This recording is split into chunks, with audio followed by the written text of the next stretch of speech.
Welcome to my channel. Have you ever wondered who the real father of modern science is? Imagine a man who stood against the beliefs of his time, who challenged the powerful church and changed the way we look at the universe forever. Sounds like a movie, right? But this was real. Today, we're going to discover how one man, Galileo Galilei, changed science, not just for his time, but forever. Stay with me till the end, because this story is full of big ideas, danger, discovery, and one brave scientist who saw the stars in a way no one ever had before. Chapter 1. The World Before Galileo. Before we talk about what Galileo did, we need to understand the world he lived in. Imagine a time when people believed that the Earth was the center of everything, the center of the whole universe. The sun, the moon, the stars, and all the planets were thought to move around the Earth in perfect circles. This idea didn't come from science the way we think of it today. It came from ancient philosophers like Aristotle and was later supported by a man named Ptolemy. His model, known as the Ptolemaic system, was accepted for more than 1,000 years. People believed it, schools taught it, and the powerful Catholic Church protected it. Why? Because it fit with the Church's teaching that humans and Earth were at the center of God's creation. At that time, science was not based on testing or observing. It was based on tradition. People believed that if something was written by a famous thinker from the past, it must be true. So no one questioned these ideas. No one thought to ask, what if this is wrong? Also, the tools were limited. There were no telescopes. People could only look at the sky with their eyes. And from Earth, it does look like everything moves around us. So for many people, the old model made perfect sense. But here's where things get interesting. Some thinkers, especially during a period called the Renaissance, started to ask deeper questions. They wanted to learn more about the world not just by reading old books, but by looking, experimenting, and observing for themselves. This idea that we should test things, not just believe them, was beginning to grow. Still, it was dangerous. Going against the Church's teachings could get you into serious trouble. You could lose your job, your freedom, or even your life. Now imagine being in that world. You're told what to believe from the moment you're born. Everyone around you believes the same thing. The most powerful people in the land support that belief. And then, someone comes along and says, what if we're wrong? That someone was Galileo. Galileo was born into a world full of rules and fixed ideas. But he would become the man who dared to challenge them. He didn't just read about the stars. He looked at them through a telescope. He didn't just accept what others said. He tested it himself. And what he found didn't just surprise people. It shocked them. His discoveries would change everything. Let's pause for a second and think about how big this is. If the Earth isn't the center of the universe, then maybe we're not as special as we thought. Maybe the universe is much bigger and much more complicated than anyone had imagined. These questions opened the door to modern science. But they also opened a door to conflict. The Church didn't want change. Many people didn't want change. But change was coming. This chapter is important because it helps us understand why Galileo's work was so powerful. He didn't just discover new things. He showed people that the way they understood the universe was wrong. And that kind of truth can be scary, but it can also be beautiful. So now the stage is set. The world is still in the dark, both literally and scientifically. People think the stars are just tiny lights stuck to a giant ceiling. They think the planets move in perfect circles. They believe the Earth never moves. And they think this is the only way things can be. But in the next part, everything begins to change. A young man named Galileo starts to ask questions. He starts to look deeper. And soon, he will see things no one has ever seen before. Stay with me, because the next chapter will show you how a curious mind, a simple telescope, and the courage to speak out helped Galileo begin a scientific revolution. Chapter 2: Galileo's Early Life and First Discoveries. Galileo Galilei was born in Pisa, Italy, in 1564, the same year that another great thinker, William Shakespeare, was born. From a young age, Galileo was curious about how the world worked. He didn't just accept answers, he wanted to test them. His father was a musician and a mathematician, so Galileo grew up in a home where questioning and learning were part of life. At first, Galileo studied medicine because his father wanted him to become a doctor. But Galileo soon discovered that his real passion was mathematics and the natural world. He dropped out of medical school and followed his heart into science. In his early years, Galileo started experimenting with simple things, like how objects fall. According to the ancient philosopher Aristotle, heavier objects should fall faster than lighter ones. But Galileo wasn't sure. He wanted to test it. There's a famous story, maybe true, maybe not, about how Galileo dropped two objects of different weights from the Leaning Tower of Pisa to prove they hit the ground at the same time. Whether or not the tower story really happened, Galileo did run tests and found something shocking for his time. Objects fall at the same rate, no matter how heavy they are. This simple idea went against what people had believed for nearly 2,000 years. But this was just the beginning.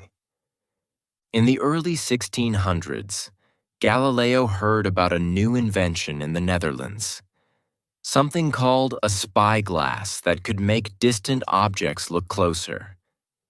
Galileo didn't see one himself, but just by hearing about it, he figured out how to build one. And then he improved it. He made it stronger, clearer, and better. He created one of the world's first powerful telescopes. And when he pointed it at the night sky, he saw things that no human being had ever seen before. Let's pause for a second. Just think about that. Imagine being the first person in human history to look through a telescope and see the moon's surface.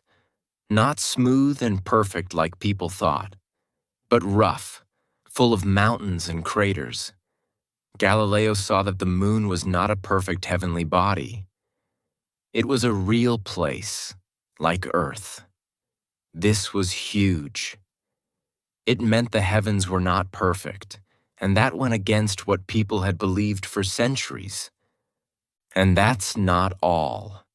He looked at Jupiter and saw tiny dots of light near it. Night after night, he watched them move. They weren't stars. They were moons, and they were orbiting Jupiter. That meant something even more shocking. Not everything in the sky revolves around the Earth. Here was solid, visible proof. If moons could orbit Jupiter, maybe the Earth wasn't the center of the universe after all. Galileo kept looking. He discovered that Venus went through phases, just like the moon. This only made sense if Venus was orbiting the sun. He looked at Saturn and saw strange shapes. What we now know are its rings. He looked at the sun and saw dark spots moving across its surface. These were sunspots, and they changed over time, proving the sun itself wasn't unchanging or perfect either. Each one of these discoveries was a hammer hitting the old ideas of the universe. Galileo wasn't just guessing, he was observing. He was gathering real evidence, and that made his findings powerful. His telescope became a tool not just for looking, but for challenging everything people thought they knew. But as Galileo wrote about his findings and shared them with others, not everyone was happy. The Church, which had taught that the heavens were perfect and that the earth was at the center of everything, saw Galileo's work as a threat. The idea that the earth moved around the sun was still considered dangerous. The Church had already warned others, like the Polish astronomer Copernicus, to stay quiet about these ideas. But Galileo had something new: proof. Still, Galileo believed that truth should be shared. He published books. He gave public lectures. He even got support from some powerful people at first. But as his discoveries spread, so did fear and anger. People didn't want their beliefs challenged, and Galileo was about to find out just how dangerous it could be to tell the truth. By the end of this chapter, Galileo is no longer just a curious boy from Pisa. He's a scientist who has changed the way we see the sky. He's discovered moons, sunspots, craters, and phases. He's questioned the most powerful beliefs of his time, and he's about to face the consequences. In the next chapter, we'll see what happens when Galileo's science collides with the power of the Church. This is where his story becomes not just scientific, but truly heroic. Keep watching. You don't want to miss what comes next. Chapter 3: Conflict with the Church. Science versus power. By now, Galileo had seen enough through his telescope to know that the old model of the universe was wrong. The Earth was not the center of everything. The planets were not perfect. The heavens were not unchanging. His discoveries gave strong support to the theory that the sun, not the Earth, was at the center of the solar system. This idea, called the heliocentric model, came from a man named Nicolaus Copernicus, who had written about it many years earlier. But when Copernicus shared his ideas, people didn't take them seriously. They had no proof. Galileo, on the other hand, had evidence, and that made a big difference. At first, Galileo tried to explain his findings in a way that wouldn't cause too much trouble. He wrote letters, he gave speeches, he even tried to convince church leaders that science and religion could exist together. He wasn't trying to destroy the church. He just wanted people to see what he saw. But the problem was that his discoveries directly challenged the church's view of the universe. And back then, going against the church wasn't just risky, it was dangerous. You see, the church taught that the earth was the center of God's creation. This idea was deeply connected to their view of humanity and religion. If the earth wasn't at the center, it meant humans weren't the center either. That was a scary thought for many people. So even though Galileo's science was clear, it made the church feel threatened. It wasn't just about stars and planets. It was about power, control, and belief. In 1616, the church officially declared that the idea of the earth moving around the sun was false and against the Bible. Galileo was warned to stop teaching it. For a while, he kept quiet. But Galileo was not the kind of man to stay silent forever. He believed in truth, and he believed that people had a right to know the facts. So, a few years later, he wrote a book called Dialogue concerning the two chief world systems. In this book, he compared the old Earth-centered model with the new Sun-centered one. The book was written as a conversation between three characters, and even though Galileo tried to be fair, it was pretty clear which side he supported. The book became very popular. Too popular. Church officials read it, and they were furious. They believed that Galileo was mocking them. One of the characters in the book, who supported the Earth-centered model, sounded foolish, and many people thought he was based on the Pope. Whether this was true or not, it was a dangerous accusation. In 1633, Galileo was called to Rome to stand trial. This was not just any trial. It was held by the Roman Inquisition, a powerful court of the Church that could decide your fate. Galileo, now nearly 70 years old, stood before cardinals, bishops, and judges. They accused him of heresy, of teaching ideas that went against the Bible. They questioned him, pressured him, and demanded that he take back what he had said. And in the end, under threat of torture or worse, Galileo gave in. He was forced to say that he no longer believed the earth moved around the sun. This moment is one of the most famous in the history of science. A great thinker, standing in front of powerful men, forced to deny what he knew was true. But legend says that as he left the courtroom, Galileo whispered the words, "Eppur si muove," and yet it moves. Whether he really said it or not, those words have become a symbol of scientific courage.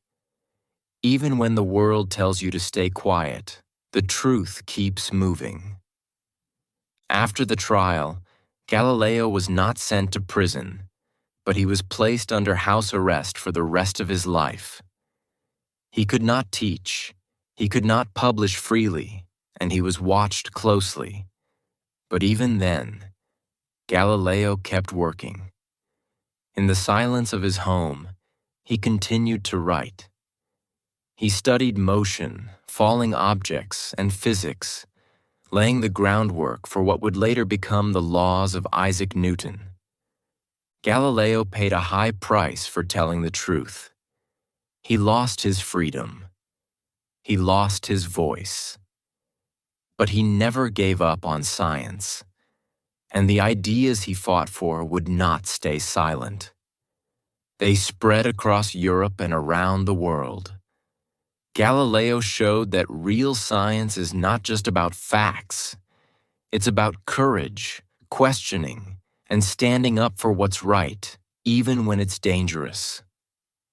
In the next chapter, we'll look at what Galileo left behind. His discoveries were just the beginning. His ideas shaped the future of science, education, and even how we see ourselves in the universe. Stay with me, because this final chapter will show you how one man's courage helped create the modern world. Chapter 4: Galileo's Legacy. The Birth of Modern Science. Galileo died in 1642, still under house arrest, far from the freedom he deserved. But his ideas did not die with him. In fact, they only grew stronger.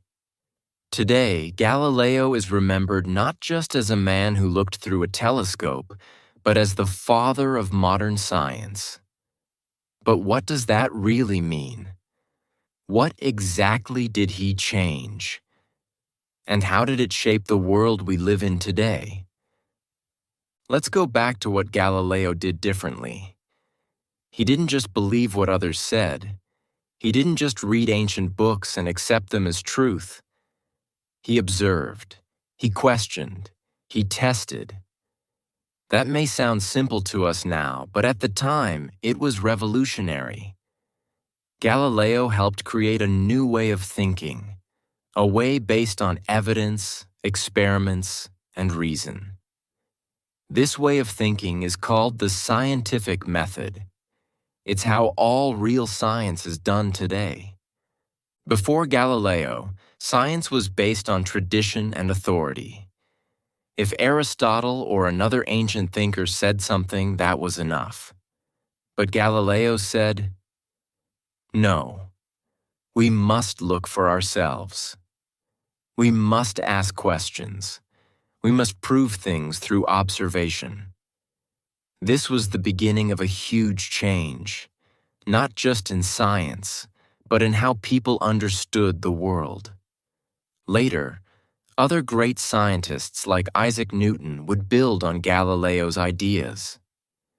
Newton called Galileo his greatest inspiration. He used Galileo's work on motion and falling objects to help create the laws of physics. Without Galileo's discoveries, Newton might never have made his own. And without Newton, modern physics and much of our technology might not exist at all. Think about it. Because of Galileo, we began to understand gravity, motion, and how the universe really works. That understanding led to airplanes, rockets, satellites, and space exploration. Without him, we might not have GPS, weather forecasts, or even cell phones. Every time we launch a satellite or land a rover on Mars, we are using knowledge that started with Galileo's questions and discoveries. But Galileo's impact wasn't just scientific, it was also philosophical. He showed us that truth is not decided by power, tradition, or belief, but by facts. He showed us that it's okay to question authority. He reminded us that even the most accepted ideas can be wrong, and that finding the truth sometimes takes courage. This message is still powerful today. In a world full of information, it teaches us to think carefully, to check facts, and to stay curious. In 1992, more than 350 years after Galileo's trial, the Catholic Church finally admitted that Galileo had been right. The Earth does move around the sun. That's a long time to wait, but it shows just how deep the change he started really was. It took centuries, but the truth won in the end. Even today, when we look up at the night sky, we are following in Galileo's footsteps. When we use a telescope, study the stars, or ask big questions about space and time, we are continuing the journey he began. Galileo opened the door to a new universe, one full of mystery, beauty, and endless discovery. So, what can we learn from Galileo's story?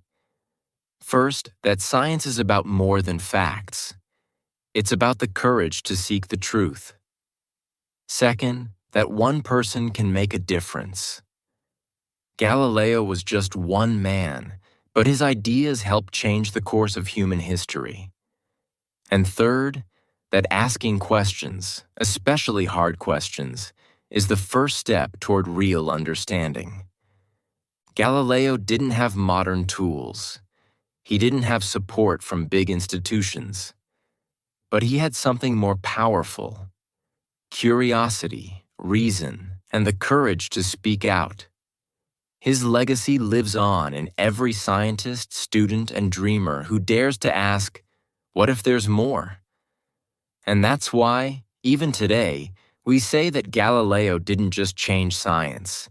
He changed how we think.